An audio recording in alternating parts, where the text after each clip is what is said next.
ముదిరాజులను ఆనాడు BC A గ్రూప్లో ఉంటే కొన్ని ప్రత్యేకమైన పరిస్థితుల్లో ఏ గ్రూప్ నుంచి డి గ్రూప్కు మారవడం జరిగింది. ఇవాళ కేసు సుప్రీంకోర్టులో ఉంది.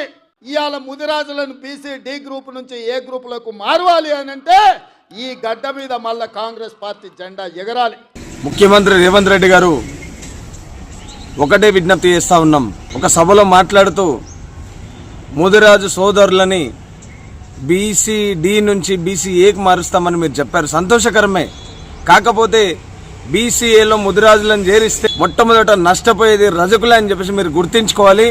రజకులను చిరకాల కోరిక రజకులను ఎస్సీ జాబితాలో చేర్చాలని అఖిల భారత రజక సంఘం డిమాండ్ చేస్తూ ఉంది. మొట్టమొదట మమ్మల్ని ఎస్సీ జాబితాలో చేర్చిన తర్వాత బీసీఏ జాబితాలోకి ఏ కులానైనా తెచ్చుకోవాలని ముఖ్యమంత్రి గారికి నేను సూచిస్తా ఉన్నాను.